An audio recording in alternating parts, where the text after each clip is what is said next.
Hi, my name is Dr. Jeffrey Weiss. This is another episode of Medicine Confidential. In a prior episode, I spoke about intent. If somebody who loves you gives you constructive criticism, you listen. If your enemy says something, you immediately take offense. I am apolitical. My intent is to keep people and make people healthy. That's why I became a physician. What I want to bring to your attention is a matter of tremendous concern. I don't think politicians would tell an airline pilot how to land a plane. Yet politicians and judges are in medicine. Physicians are not making laws. They don't know what they're doing, and they're hurting this country. Again, I am apolitical. I'm going to present you with the facts. You draw your own conclusions. We used to be, United States, publishing the most research articles in the world. Over the past decade, China has published more research articles than the United States. There are also better articles. Chinese authors publish a greater percent of the most influential papers. And this margin between China and the US is increasing. They also publish more in high impact science, including artificial intelligence. We go on and on about AI, and yet talk is cheap. Let's also look at patents. China files many more patents than us. It's actually 3 times the volume of patents applications from China to the United States.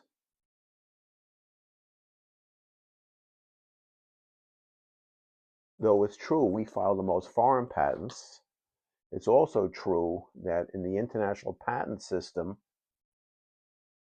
China has more international filings than we do. They had more than 73,000 to our 52,000.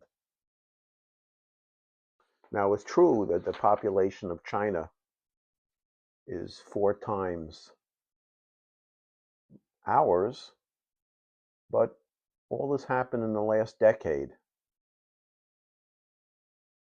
when the population of China was still much greater than us. What could account for some of this? Well, when I was visiting China, a Chinese physician said to me, in your country, being the US, you talk and you talk and you talk. You may talk about building a superhighway, we build it. And then you spend most of your time investigating each other. There's a show, GPS, by Fareed Zakaria on Sunday morning on CNN, which I find a superb show. He has excellent guests. And he looked at the early 20th century when Great Britain was the global superpower, like us. What happened to them? Well, when they were doing wars around the world, the US spent its energies on industrialization. There was a recent article saying that the UK is now as poor as Mississippi, our poorest state. I mean, that's amazing.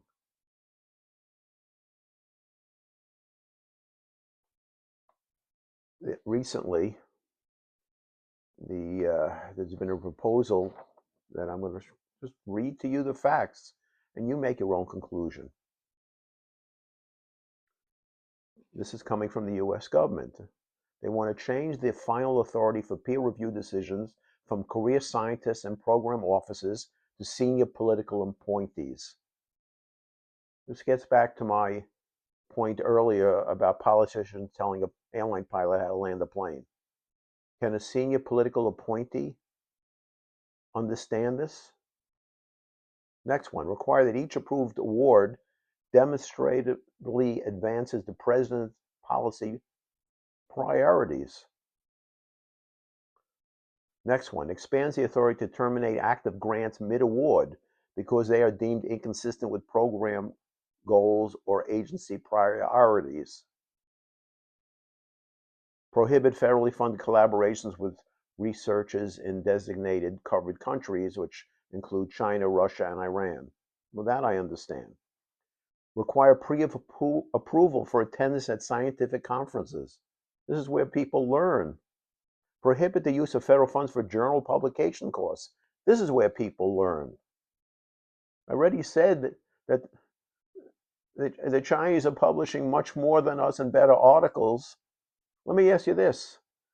Would you want to be a researcher in this country? Researchers typically make very little money.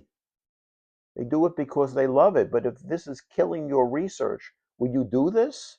Would you want such a job where you finally get an award? And by the way, the minority of applications ever get an award.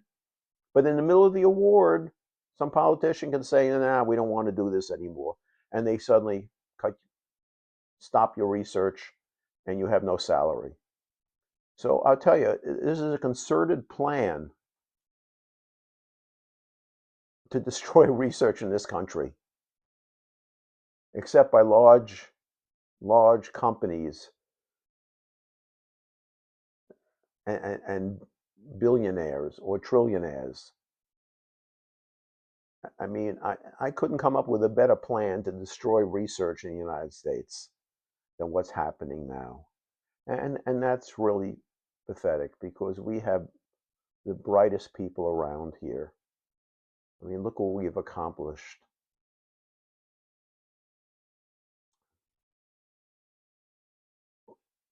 You know, human nature is such that, you know, that hasn't really changed over the years. There's greed and there's self-interest, but science benefits everybody. And the politicians will always get the best medical care. You know who won't? You. That's it for this episode. Thank you.